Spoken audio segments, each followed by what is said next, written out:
नागार्जुन का शून्यवाद पढ़ने की कोशिश कर रहा था, मैं बोला चलो बोल देते। Analysis of conditions.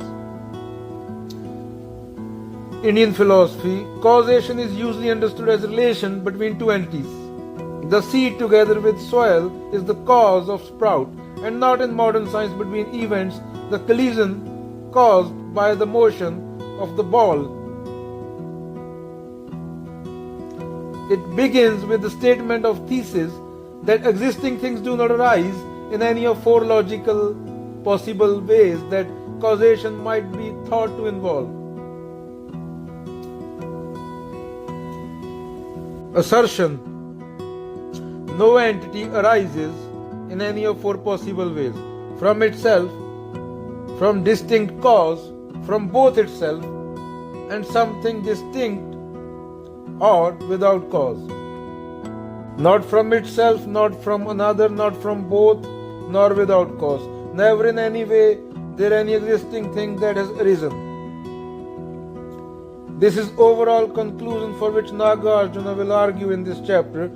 The existents do not come into existence as a result of causes and conditions.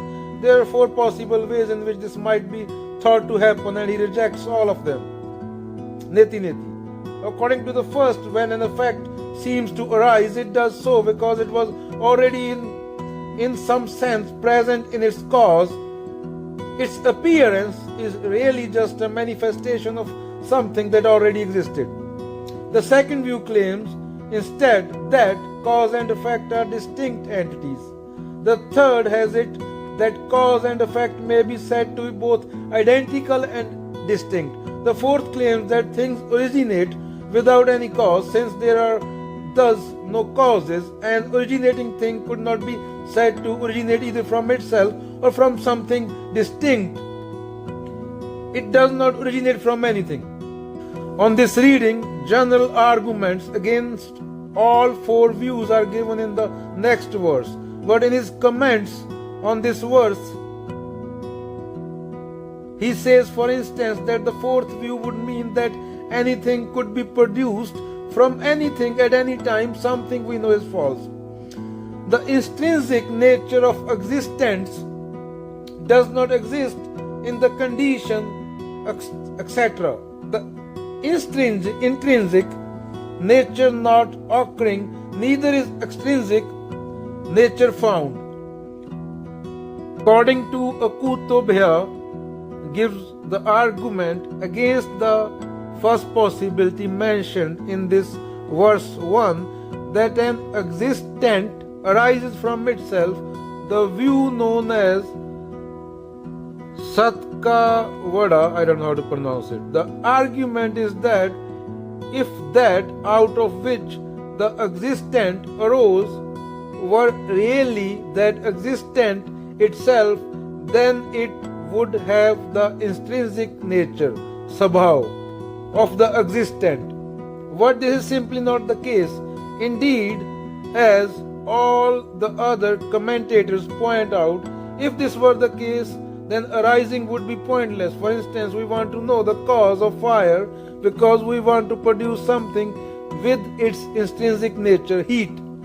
If that nature were already present in its cause, then it would be pointless to produce fire, for then in order to feel heat, we would only need to touch unignited fuel. Again, according to Akutobhya. Second CD gives the argument against the second possibility mentioned in the verse 1, that an existent arises from something distinct from itself. This would mean that the existent must borrow its nature from its cause, thus making its nature something that is extrinsic, prabhav. The argument is that in the absence of the intrinsic nature of existence in question, its extrinsic nature is likewise not to be found. This is because in order for something to exist, the intrinsic